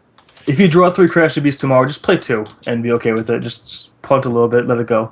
Yeah, I was kind of hoping to play Phoenix, honestly, because the way me and him play, it just seems like I have that extra inch of luck, and that would have been some crazy games. I love playing Phoenix. Me and him go back and forth screaming at each other. It's a good time. So, all right, guys, well, I'm going to jump off here. I know you have a second match starting here pretty soon. Again, thanks for having me on. It's been a really great time. Yeah, thank you for being here, and you will be re-invited for sure. So thank you, GSG, and thank you, Carnex. We're going to start the second match in just 1 minute. So, see you guys. Thank you for being here, and wish you a nice evening, of course. See you. All right. So now that I can be heard again, this match between Meet the Future and Crone is gonna be very cool, because it's it's a Ruby Wild ramp deck versus Sapphire Diamond Servant deck, similar to what we saw Koloki playing before. I think there's a little bit different choices, but because you only have so many to choose from at this point with Servant. They're pretty similar in the same card choices, but hopefully we'll get to see Tatalka, which was added in the last patch from Meet the Future. So that'd be pretty cool to see, and it's just cool to see a lot of these decks that have come together from the last 2 patches, getting Tatalka for the Ruby Wild ramp decks and Servant for these Sapphire Diamond Servant decks, which I think are very good and highly underplayed right now. To be honest, I didn't expect Karn to play something not control, because Crone, sorry, not Karn, Coron. Oh yeah, Crone is normally he's one of the best control players, and he loves to play control. And I expected more of the Triumvirate to play control decks. I didn't expect that kind of lineup, but Crone is a very, very good player, and I'm pretty sure he will do well playing the deck he chooses. So. The game is starting right now, and we can go to the game. To that point, though, the Servant decks aren't necessarily not control decks. They're what would be considered an aggro control deck, where they play a troop, they back it up with their counter magics, and they just keep bashing you with that troop. So that's why the cards like Ancestor Chosen, which you see in his hand there, kind of build up more and more 2/2s in their deck eventually. So he just slams a bunch of them down, chains them together, drawing cards off of them, and then wins off of those with a counter magic to back up the Extinction or whatever you try to do afterwards. So it's still a control deck in a sense, but it's not your typical discard your hand, sweep your field, counter magic your stuff, and win with a big dude. It's a more aggro control deck. Yeah, what I meant was he's not playing a full control deck. Yeah. And okay, let's go to the starting hands. We have 2 kind of very good starting hands on both sides. I mean, on Krohn's side, on Krohn's side, we have already the Ancestors Chosen, which is like the perfect starting hand card. You want to have that card in your starting hand when you play it. This is generating new Ancestor Specters. Let's just say Specters, which are 1 coast, 2/2 flyers, which draw your card, and that's the card you want to see in your starting hand. Also, he also has 1 Servant in his hand and a Soul Marble, but unfortunately, he's still missing a Diamond Threshold. But still, this is a very good hand. I don't know why he's thinking so long about keeping this. Well, I think he's just concerned about not having the diamond for the any potential diamond cards he does draw. But I think he's okay. I mean, I would be okay with keeping this hand with the Servant plus Counter Magic backup. You're going to draw a diamond eventually anyway, and then you're going to be able to play and flip your marble pretty quickly. And a flipped marble with a shack attack in play is pretty good. Yeah. And on the other side, on Future's side, Future is playing his well-feared Ruby Wild deck, where he participated in the second tournament of Streamers with, and that's a very strong deck. And that's what Future, I would say it's Future's main deck. Like Krohn's playing a lot of control, and Future is the Ruby Wild representer in Hex at the moment, in my opinion. And he also has a very good starting hand. He already has the Ramp from the Holding Brave. He has a Sensei for card draw. He has a Chaos Key for probably some threats on the board. And he's having a Drew, which is also pretty good. He just has to find a way to untap it. He could pay life, but I don't know if he's running like Dwarven Turbines. He's not running One Eye Open, so I'm not sure how much use he will have of that Drew. I mean, you hit with the Drew twice and you probably win the game. I mean, and his Champion Power gains back 5 life, so he could spare 3 life to come back from paying the 8 originally to kill him with 16 damage. So it's kind of a trade-off you take there. The Krohn there had one of the best problems I could think of, which amazing one-drop do I play turn 1? Servant or Ancestors Chosen over here. So I wish we could all be so fortunate to have that kind of problems every game. Yeah, so then we see he just top-decked a Crash of Beasts, and probably now Future will show that he is the true Russian draw engine mechanic, whatever you will call it. He just played on turn 2 the first Crash of Beasts, which is awesome for him. So that's very, very good. So but now... Yes? Let's go on, sorry. Go on. Yeah, on the Krohn's side, we just saw he draw a turn 2 Thunderbird, which is also very, very strong. A Thunderbird in the early game, when you don't have that many ways to deal with it, then it could be a huge threat to him. So he still has... Yeah, I mean, the Thunderbird there could actually be a pretty good clock. One of the few things you can do to raise a Crash of Beast is just to keep bashing with the Thunderbird. It gets out of hand pretty quickly, especially against these wild decks where they have an answer to it. He's playing Ruby's answers to it, but he just thinks he's playing mono wild at this point, seeing only wild cards. So he probably feels very comfortable slamming a bird there and bashing it a billion times. Yeah, we will see what will happen with that.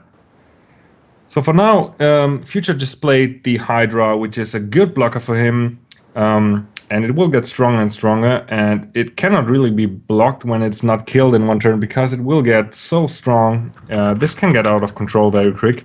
But on Krohn's side, he just gets his Diamond, which he needs for the Soul Marble, which is very good for him. If he can manage to get that out early, then his Thunderbird will be even more devastating, and it will probably soon be able to block that Hydra. So it's hard to block with your you can't your chosen. I mean, you wouldn't anyway, but still, if you block it with anything that doesn't just kill it, it just gets bigger and bigger and bigger and more out of control. So it's a really good card for him to be playing here. Yeah. So now he's considering if he should play the Soul Marble and the Servant, or both, or whatever. He's just thinking about what he should do. Yeah, and he's playing both, of course, because why shouldn't he? I mean, he cannot get a charge on the Soul Marble already, but still he has the 2/2 flyer as a blocker or as an attacker next turn, whatever you will use it for. And he probably has to increase the pressure he puts on Future there.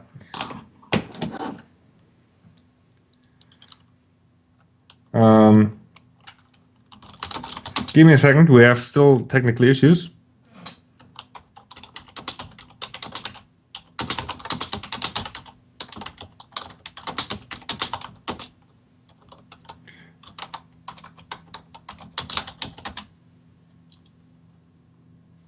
As I said, Mystic has some problems with his connection, so give us a very short moment.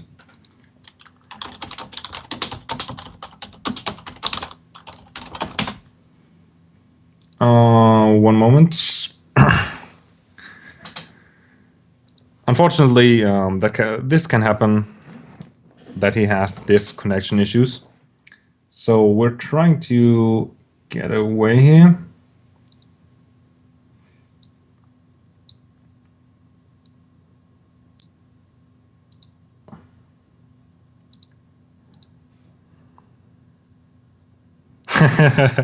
Yeah, Indormi just said we told Mystic to feed the hamster before the show, but he didn't. And now he has a problem. So, as the game continues, we see Future just played his Chaos Key to probably get rid of the Thunderbird or even the Soul Marble, whatever is the biggest threat for him. On Krone's side, we still see that he has the counterspell up, or he's going to play his focus card. I cannot really see what card that is. I rarely play this card. I don't know if this is a new card or if it is an old one, but still. The Mystic Spirit Walker is actually used to protect his troops from cards like Spider. It prevents the damage next turn. It also can be used to just make it so his troops can't really block profitably. So you can make it so it can't be dealt damage. So that's what that card's there for. It's kind of old, but it's not really played a lot. Yeah, I rarely played this card, or I have never seen this card in the game before, I guess. So, are your connection problems fixed right now? But just so you guys know out there, we're going to go to a 3-person booth. They may be fine for now, but we're going to have the connection's been so crappy that Karn will take over and do a better job anyway. Yes, Carnex will soon join. You there, man? Hey, Carnex, there you are. What's going on? Yeah, Mystic has some connection issues, so you're finished for today, so you may do the shoutcast. It's been a minute since I've been on here, but yes, no yeah, problem. We'll see what I can do. I just sent you everything you need. All right, I've got it up. I said I'm sorry for the technical issues, but that's what can happen. You will need also this card. Oh, okay. Okay, so that should be everything you need. Alrighty. So back to the game. Yes, let's go to the game. You can see both games, right? Yep. Oh, that's perfect. Okay. So on Future side, we see that he has no Ruby yet, and of course that is not good. But he's in a very good spot at this point. Krone is on 6 HP, and he will go in for at least 4 damage here, because just 1 damage can be blocked, and he is going to probably block the Holding Brave here to prevent some ramp. But yeah, he can just prevent 1 damage, and that's not what he's going to do. He's hoping for some good draws there. Yeah, not blocking there seems kind of weird. I feel like it's possible they could have been able to get something else out next turn if he had blocked, but now that he's on 1 life, I don't think there's really much he can do about that, is there? I mean, if he would have blocked, let's say he would have blocked the Holding Brave, then it would not really increase his situation where he is in. He would have been on 2 lives still, but that's also not the best thing that can happen for him. I was just assuming with the Soul Marble out, it was possible that he could maybe get back in by getting that Cavalry out at some point, and having the counter magic for the Drew, of course, lets him have a little bit of. So now he just drawn in a conflict, which would at least prevent the Rhino from dealing damage, but I cannot see right now he just doesn't have enough blockers. Yeah, and he's at 1 life, so. Yeah, I mean, he's riding GG. That's 1-0 for Future here. It's just being a little silly and giving the Rhino flight. Yeah, I mean, just why not? This is a troll move here, but this have is a little fun with it. So this will be 1-0 for Hex Engine against Triumvirate, and yeah, he was in a very bad spot there. He had a very good starting hand, but he just had the wrong draws. He's now just giving the Rhino flight, and then in a conflict it did. Yeah. But, yeah, I was missing a little bit of the game because I was setting up all this stuff. Yeah. How was the beginning of the game going? I saw that he had the Servant and the Ancestors chosen. It seemed like a pretty good start for Crone. What happened? Yeah, I mean, for first, he just missed some draws for the Diamond to get the Soul Marble into game. And yeah, Future just had some kind of good draws, but also Future had some, let's say, some kind of bad luck because he did not have any of his Ruby cards, not even Ruby resources. So, but that was not a game that has been lost by misplays. That was a game that has been decided by draws. And yeah, it was just unfortunate for Crone. But now we will see another giant. I mean, all the players are technically giants we see here. And the next player will be Neo against Future. So this will be very interesting. Neo is playing a Ruby Wild ramp deck also, and this is kind of a mirror. So what do you think? Who's going to win this one? Or let's say, who's your favorite in this match? In this match, let's see, Neo's on the Ruby Wild ramp, and against Future's on the Ruby Wild ramp. So yeah, this is like looks like we're going up against. I'm not sure exactly how much the decks differ from each other. But yeah, that's true. But I mean, this can be both on both sides here. Neo is a very, very good player, and he's very good at constructing decks. But Ruby Wild is Meet the Future's main deck, I would say. So Meet the Future has a lot of experience playing this deck, and he optimizes that deck for a lot of time now. So that's the only deck I remember him ever playing, actually. Yeah, that's in all the tournaments, at least. He's definitely got an affinity for that Ruby Wild over there. I'm not really sure, but I think I saw him playing Mono Blood deck once, and he lost with this deck, and then he started playing Ruby Wild again. Yeah, he knows what he's comfortable with. So, but yeah, I'm really not sure who's gonna come out ahead on this one. It might be who draws more Crash of Beasts. Yeah, I mean, both are running Crash of Beasts, I'm pretty sure. I'm wondering, I think Neo is not running Gas Trolls in a Ruby Wild deck, and I think Gas Troll is pretty important for that kind of deck. I Yeah, mean, this is different than your typical Ruby Wild. I'm back, yay! Sorry, I was saying in the chat there. So, your connection is for sure fixed? It seems fixed for now, at least. Maybe we'll see if it works out permanently. Have a little three-way in here. That's fine, yeah. 3-person boo is always good. It's never bad. What I was saying, though, is that this Ruby Wild deck is different than your typical Gas Troll Ruby Wild decks, where you don't want to be playing a bunch of cheap Ruby troops to pump your Gas Troll to 1 million. You're just trying to keep, it's more of a ramp deck than a aggro deck. So the Gastral decks are more based around aggro. That's what I was trying to say.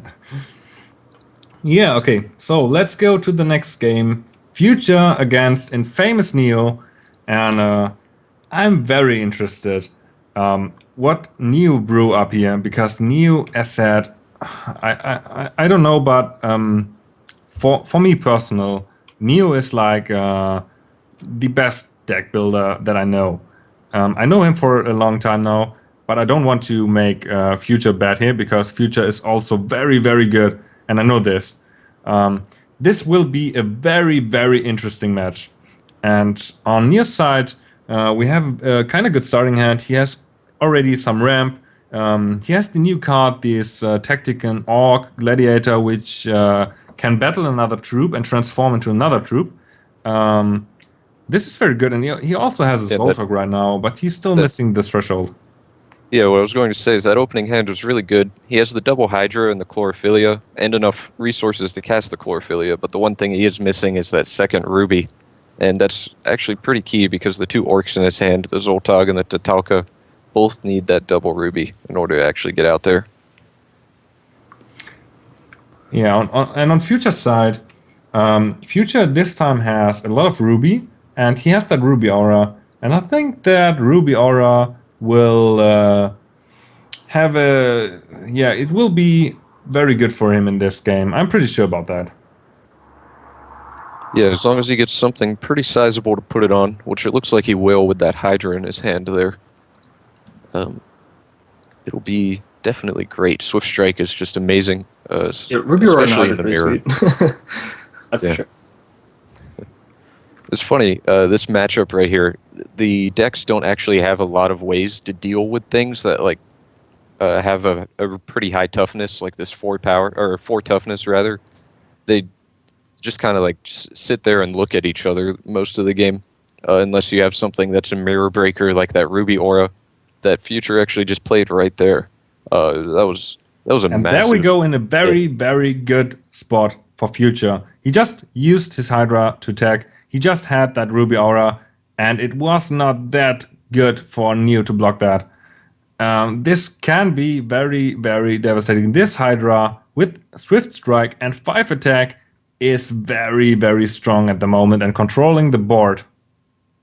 Yeah, that is absolutely the biggest thing on the board, and is likely to be the biggest thing on the board this game just because of the Swift Strike. Like a 5/4 Swift Strike, I think is the biggest thing in both of these decks. To be fair, he could kill it with Tatalka if he gets the second Ruby to play. Yeah, he will be trading away with Tatalka. So. Yeah, I mean the 5/4 is gonna kill his entire deck though. So I'm thinking you're willing to make that trade. Yeah. What now? Future also has that Ash Harpy, and that Ash Harpy is also very devastating. You have to deal with that Ash Harpy. You have to deal with that Hydra, and you don't know how to do that. The problem is you cannot attack the Hydra because if you block the Hydra, it has Swift Strike. It will just kill your troops. And also, he cannot block that Ash Harpy because he has no flyers. So this can be very difficult for him to deal with.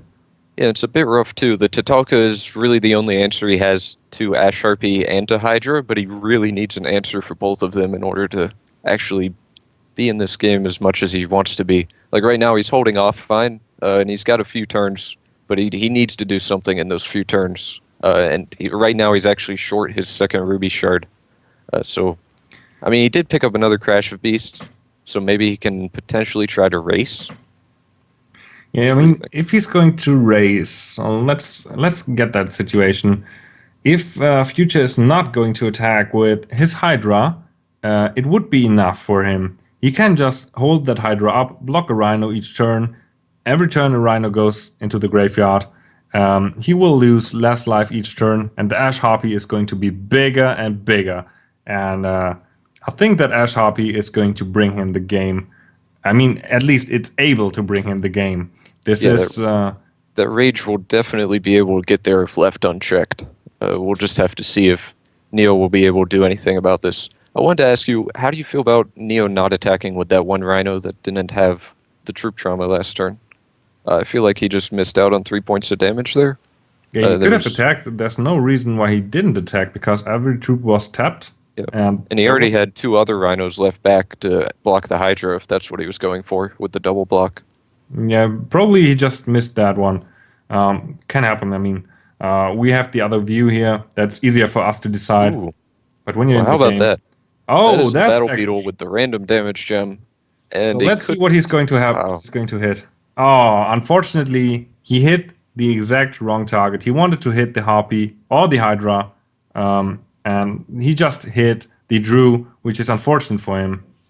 If he had hit the Harpy there, that would have been or even the Hydra as well, because next turn he could potentially give this Beetle flying, and if Future doesn't have a way to actually finish him off right now,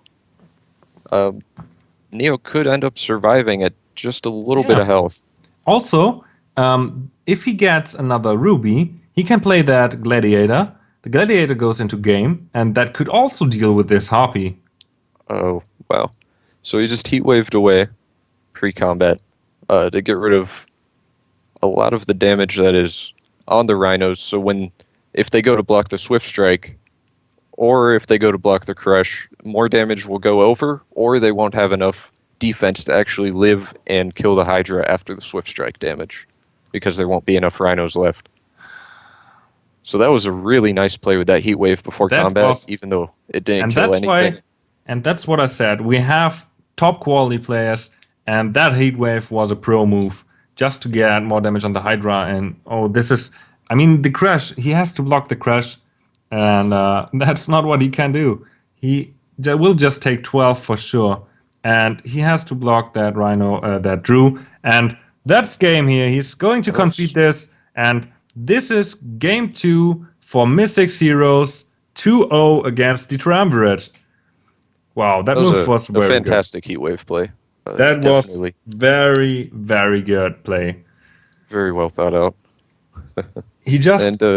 And, Future going 2-0 as well. Do you think we're going to see another sweep here? Oh, I don't know. I mean, this is like you, the Hextech Future, if I can say it that way.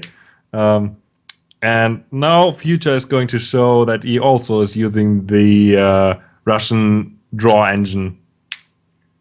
Oh boy, this is... I don't know if we see another swipe, but I didn't expect that.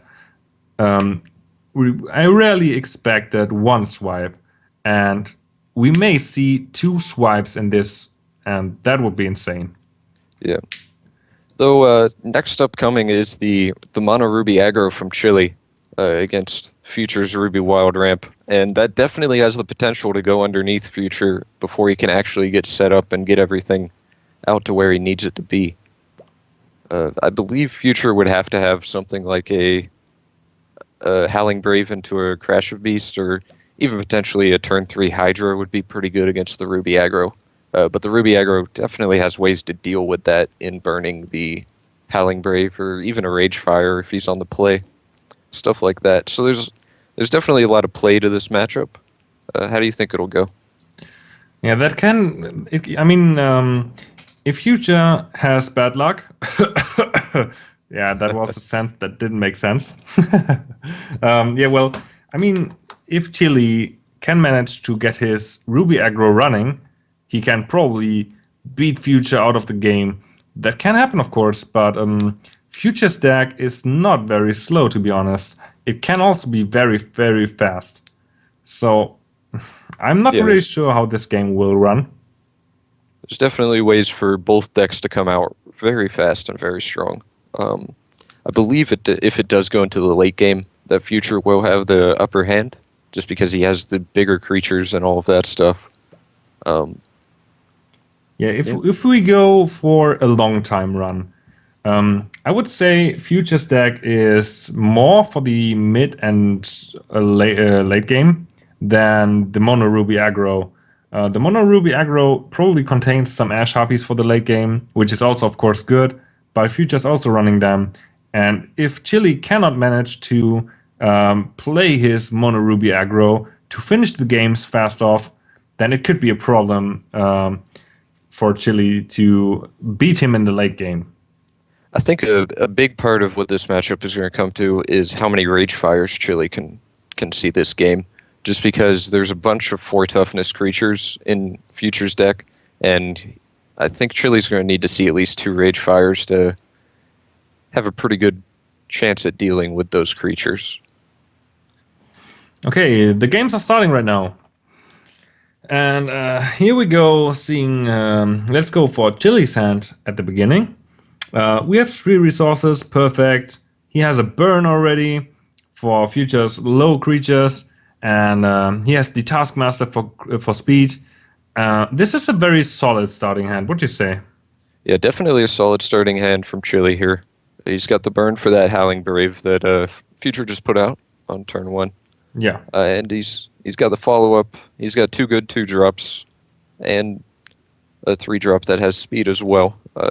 There's so much speed troops in this deck. It's just very powerful. Yeah, and I'm pretty sure that Future would have need that Howling Brave to get that Hydra into game, because the Hydra is like a very, very strong counter against all the stuff that Chili is going to throw at Future. Yeah, that was exactly what I was saying right before we got in here. If Chili has the burn for the turn 1 Howling Brave, then Future could be put on the back foot. So now we see an Ember Spy Witch which has Swift Strike and is preventing the health gain from Future's cards, or let's say from his hero power at most. And yeah, that's actually a pretty big deal against the Running Deer, because that 5 life makes a huge difference in Mono Ruby. The difference between dealing 20 damage and 25 damage is before they can stabilize. For an aggro deck. The aggro deck has to be massive. Fast, and 5 health is a huge difference. Yeah. He also top-decked the Rage Fire, which is of course very good for him. And now he just plays the Taskmaster, giving it speed, attacking for 4 damage this turn. This puts Future on 16 health. Yeah, this is a nice big damage. How do you feel about having Taskmaster instead of Gemcraze Berserker? Well, if you play a lot of orcs, I would say the Taskmaster is better. I mean, the Taskmaster is cheaper. It has more health. It's dealing 1 less damage, of course. But still, you can have every orc having speed, which is very good. And now we see on Future side, he's just putting the Hydra into Chili's way, and that's very, very strong against Chili's whole deck. Yeah, it's a very solid threat there. Chili is going to have to at least 2 for 1 himself here. But what's actually fantastic is, since Rage Fire is a basic action, when Chili attacks into this, if he just straight up attacks with his 2 damage troop, the Hydra will actually grow out of Rage Fire range before Chili gets back to his second main phase to use the Rage Fire on it. So he can't even kill it that way. Yeah, that's very devastating for Chili here.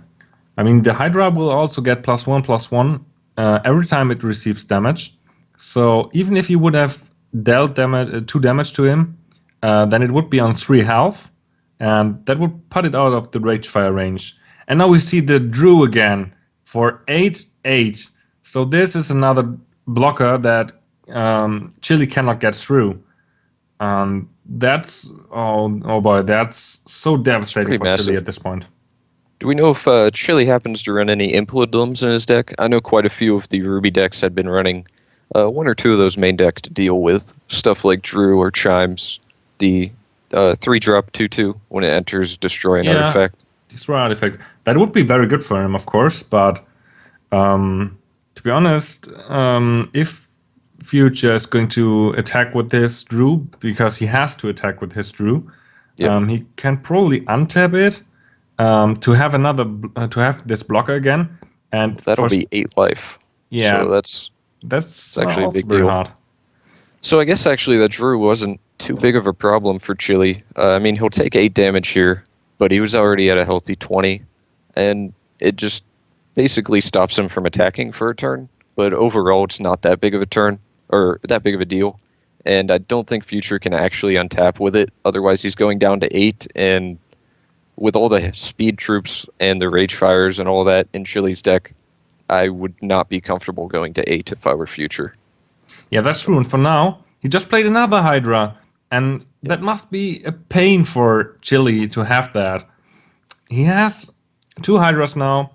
He can block all his stuff, no problem. His Hydras will get pumped up, and that's so insane. So right now, what Chili is going to do, he's just going to attack with his 3 attack guy to hope that one of the Hydras will block, and this would have killed the Hydra, but Future is not stupid. He's a good player. He knew that. Would have been able to finish it up with a Rage Fire second main phase. And I like the attack. He only attacks with the 3 power creature because that's the only creature that would work with the Rage Fire and killing a Hydra. Yeah, that's it. It's smart play. Next turn, I'm actually pretty surprised. Chili didn't put another creature on the board that turn. Okay. I mean, he could not have Rage Fired if he would have played a Gemcray Berserker, and that would be stupid then to attack with both creatures. He could have done it after the attack. Yeah, I definitely feel like playing one of them second main phase would have been correct. I understand his worries for, say, a Heat Wave, because that would just be absolutely devastating right now. But I feel like playing around the Heat Wave won't let him get there either, because he can't get through these Hydras. Yeah, what he doesn't know, that Future has another Ruby Aura in his hand, like he had last game, and that Ruby Aura on the Hydra is so good. What can you do with Chili's deck against a 5/4 Swift Strike Hydra? You can probably double burn it. You can Rage Fire it with an escalated Rage Fire, but that's about it. I think really the only plausible thing is just trying to get in with as many things as possible at once. Like, sure, it'll be able to block one thing, but if there's half a dozen coming at you, you might not. I mean, you're not going to be able to block all of them. And that was the reason I was concerned why he didn't play another creature last turn, because I felt like that's the way he's going to get through. It's just with multiple things at once. But this attack phase was pretty good trade-off for him. Yes, absolutely. I mean, he just got rid of one Hydra, and he doesn't really have to fear an attack from that Hydra, because Future, it would be too risky to Future to do this. He could probably use his Chaos Key to get rid of one creature, but for now, I would say Chili is not in the danger zone. Okay, never mind. Yeah, there goes an Ash Harpy. There goes an Ash Harpy. That's definitely got Chili on a fast clock here. Yes, this is a 2-turn clock for Chili. If he cannot manage to get rid of that Harpy, then it could probably be game, because next turn the Ash Harpy attacks. So that's a veteran gladiator. That is actually really good, especially with the Taskmaster on. He gets to attack immediately and make it so the Hydra can't block. That's going to be 3, 5, 7, 9, 10 damage, taking Future down to 3. That would be, but he's not attacking with everything. Oh yeah, he actually does need to leave some stuff back. He thinks about this, but yeah, let's say he's not going to attack with anything. It would not help him, because the Ash Harpy will go through no matter what. Oh yes, and that is just enough with the Ash Harpy. Actually didn't realize that. I must have missed that. The Ash Harpy is lethal in itself. Yes. Moment. So he can just attack with everything, but I would say he cannot come back there. No, he's just saving his Tormentor to block the Hydra probably, but also that is not helping him, because the Ash Harpy will deal 8 damage, and that's lethal.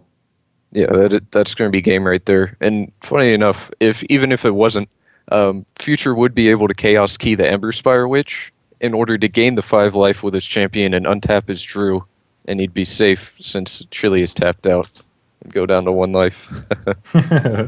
So, just give me a short moment. Looks like Future has this one wrapped up pretty well. So yeah, Sharpie taking down the game. This is this is game. This is another swipe we see here. This is the second swipe of the day, and I cannot believe it. This is pretty crazy. I'm pretty sure you could have asked anybody, and they wouldn't be expecting 2 3-0s. No, nobody. We just didn't expect one swipe, and we saw 2 swipes. All those good players. Oh, this is so hard. Yeah, I mean, we did like. I don't know. There's just so many great players here. I didn't expect, especially the triumvirate, Future taking down all 3 of those guys. I mean, all of them have made top 8 of at least one, probably 2 tournaments apiece. They're just very good players. I cannot believe this. We had 2 swipes of the day, and we had so many good players, but this is, as I said, insane. Yep. Yeah. Yeah. I don't really know what to say because this, as I said, was insane. I never expected 2 swipes of the day. Yeah. And we're bringing in one person famous from each Neo team. We've got and, Infamous Neo in now, and I think we're getting G Prime in a moment or a few moments. No, I think it's Future and Neo. But so Neo, Yep. What do you want to say? Welcome, Neo. By the way. I say ouch. I say ouch. Yeah. I can't sit down anymore, if not for a couple of days. Yeah. Now you know that feeling getting fisted. No, joking. Hello, guys. Hey, Future! Lucky Guy Part 2. Nice Yeah, 3-0 sweep. exactly. Congratulations. Yeah, Thank congratulations to your win.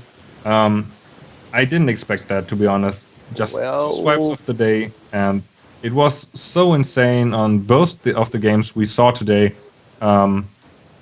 Yeah, what do you want to say, Future? Well, actually, in the 3rd game, I made a terrible mistake with my Ruby Aura. Maybe you've noticed that I forgot to cast it on Hydra because I expected him to cast something like Ruby Aura. So I forgot that he got the non-instant Rage Fire, so it nearly cost me the game, but it didn't, actually. And also, it was quite lucky for me to have 2 aggro decks against me because actually we were tuning my deck against the aggro. So I needed to win the coin flip against Neo. Yeah, I mean, it could have been gone both ways. I mean, Yeah. Chili could have had a very strong starting hand, but the Hydras were pretty much Chili's dad. The Hydra against an aggro deck is so good. Yeah, Yeah, especially exactly. against Ruby. Those Hydras were just absolute brick walls. I thought Chili was off to a really good start, and then 2 Hydras came down, and what else are you gonna do? Yeah. Also, that was quite lucky to me to draw that singleton Ruby Aura, but once again, I didn't draw it, didn't play it well. Yeah, well, you still won, so Yeah. yeah. I'm quite happy with that. So Neo, what do you want to say? What? Sorry? I just needed to get some topical cream for my ass. Yeah, I understand that. So, what was your feeling against today? Well, I wasn't expecting the fucking Ash Harpy. Yeah, that thing was actually a big player in a number of these games. I wasn't expecting to see that too much today either. I did not expect that. I don't know. I could have maybe hung in there if the beetle hit the right thing. Oh yeah. But it didn't. If Beetle hit Harpy, I think that might have turned anyway. And obviously, if I'd have known he was going to drop Heatwave, I could have kept the burn open and just played Zoltog. Well, I thought you hadn't actually hit your second Ruby that game. That was a bit That's true. unfortunate for That's you. true. Yeah. I could have played Zoltog. That was But unfortunate. I could have killed the Harpy off the burn. But that was just not the play you could predict. Like, you had to play the Beetle there, really. And just hope for the best. And then in that last game, if he'd have dropped one of his thingies, what are they called, Gem Craze Berserkers, before, when he had the resources open, he would have actually won the turn he picked up that Darren Gladiator. I noticed that. There was like 2 turns he actually didn't play his creatures second main phase, or it was at least 1 turn where he had open He was resources essentially and he just concerned didn't about the do heat anything wave and having no recovery from it. I felt like I think at he that was point, waiting for you maybe couldn't- the heat wave to recover from it. Yeah. Well, that heat but I wave felt was like a very at that good play. point the heat wave would have been game over anyway, and you just had to go for it. You know. Yeah, it's true. I mean, we were talking about it just now, and yeah, obviously, it would have been Yeah, but a win if. it was definitely a close game and a well-deserved win. To be fair, that was like the closest game, and it was the worst matchup. So You should probably meet the future your friend and buy the Russian draw engine. Khan did it, and for Karn has future it stolen worked it. fine again. Actually, I managed to take it back before my game. Well, I hope I have it back okay. tomorrow when I'm up against you. Because it's me and you tomorrow up first. you got both of you guys who've just swept teams going up. You should be able to reorganize yourselves for tomorrow, so you don't have to play in the same order. Yeah. Yeah, we'll see. And by the way, Neo, you had the original idea for that tournament. I want to thank you again, and you are giving away the prizes, so thank you very much for that. And yeah, big props to Neo. yeah, big props to Neo, of course. And Thank you, Neo, for organizing this. And also thank you for bringing me in, because if you didn't point it on the forums, I would never be there. Yeah, that's cool, man. so Neo, what I wanted to ask, did you expect in this kind of tournament, I said you had the idea, did you expect, when you look at the players, did you expect a swipe anywhere? It tends to happen, especially in a one-game format. Like, just because if you can't, then you draw triple triple crash of beast like 16 times in one game. Yep. So yeah, I mean that can happen, and obviously with the Inquisitor being out again, there's room for that kind of thing to happen, because there is a very sort of rock paper scissors thing going on with the format at the moment, where you have like one deck is strong against one, that deck is strong against another, and then that deck is strong against the first deck. So with one of them out, there's kind of like an off balance with the format. So yeah, I mean it kind of forces you into a space where there isn't, obviously there's two blood decks, and one of them isn't really a blood deck, one of them is a 5-color deck. So there's like no blood in this tournament basically. It's crazy. It quite surprised me. It's very hard to justify running blood when you can't run Inquisitor. I mean, you probably could have built a decent blood deck out of blood, but it's just like you kind of just sit there and think, well, if I don't have Inquisitor, what's the point? Like, because it's so good. Yeah, basically the only thing you're getting is Extinction and maybe Life Siphon at that point. And and Zombie Plague is broken as well, I think. yeah, Yeah, Zombie that's true. Plague was bugged. We had to ban that for this tournament, for anybody wondering. It's bugged in a bad way though. Like, it just doesn't do anything. Yeah, nobody So wants to turn it at this. You this agree point that anyway. that a swipe can happen in such a tournament, right? Oh yeah, it happens all the time, man. Okay. Like, it's But let me ask another question. Did you expect on this day to have 2 swipes? oh no, of course not. I expected like at least one of these two to like go to the full amount of matches that it could. Yes. I mean, But, this, you know, maybe we'll get that tomorrow. this is insane, really. Yeah, I'm hoping to see some great games tomorrow. Yeah, I hope this will be a blast. Yeah. I thank you both very much for participating. Neo, I'm very sorry. I said it in the commentary on the shoutcast that for my personal, you're probably the best deck builder I know, because I know you for a long time now and I know your decks, and it was very unfortunate. It was very unfortunate. But again, I want to thank you for giving us the idea of the tournament and for spending all the prizes, of course. This is very, very kind of you. I think it's kind of you. My English is lacking at the moment. Yeah, it's fine, man. It's my pleasure. Also, Karen. get on. Okay, Neil? Yeah, somebody talk. I was done. I'm done. Okay. Yeah, I just wanted to thank all the Hextex guy for all those organized works. Thank Indormi for pressing the buttons for making everything works well. Yeah, and Dormy's a madman. He's truly here. As I wrote it on the trailer, Indormi is the man. He's the man behind the scenes. He's sweeping all the scenes and stuff. He's doing all this great job. Normally on our shows, we won't see Indormi except for the patch reviews, for example. But on such events, he's the man. Without Indormi, we could not do anything. So a very big thanks also from me to Indormi, because it's very, very good what he's doing. Seriously, this is probably the hardest job for us. So yeah, Neo, any words? Any last words? Ouch. Ouch. Okay. Yeah, I mean, it's going to be pretty interesting tomorrow, because if they do both go up first, if they choose to do that, and obviously there's the additional factor of the fourth man you have in the finals, where after all your three players are knocked out, you can choose one of your players to go back in, and there's like a kind of decent amount of strategy to be had there, because you know what you're going to be up against, and you know you can put in a deck that is strong against it. But then when and if you win that match, they're going to bring in a deck that's strong against you.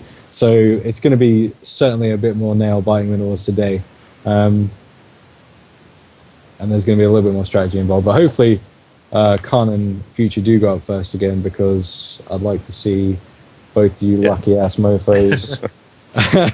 Future won't just sell his draw engine to Karn again, and then he will be pretty much dead. Hope so. Okay. All right. As said, Neo, thank you very much for everything, and thank you for participating with your whole team. I said it was unfortunate, but thank you so much for all that. And Future, we will see us tomorrow. We will talk tomorrow. I'm pretty sure about that. And yeah. Okay, see you tomorrow. Yes. See you tomorrow, guys.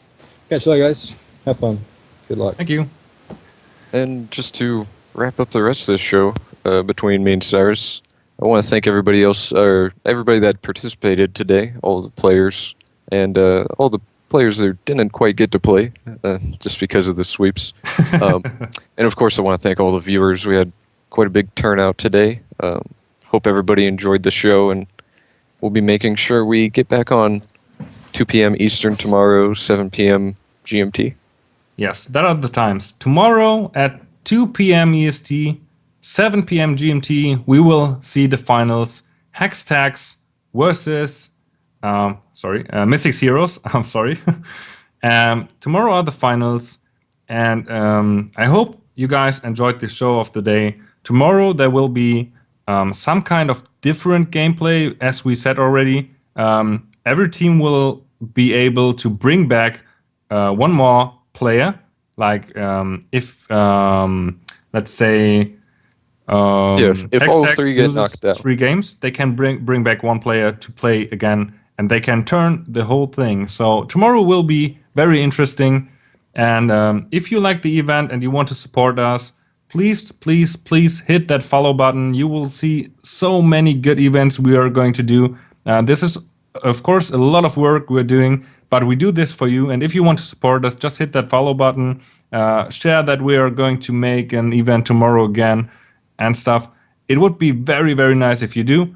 And yeah, thank you all for tuning in, of course. Make sure to check out all of the other players that are in the tournament as well. The Hextex guys are down below here, and I'm sure you can also find everyone else who participated. They're all streamers, all great guys. Make sure to check them out and support them as well. Yes, of course. So, thank you all very much for tuning in. I wish you a nice evening, nice day, whatever time it is for you. And I hope to see you tomorrow at the same time. So, good night, guys. We're out. Bye-bye. Night.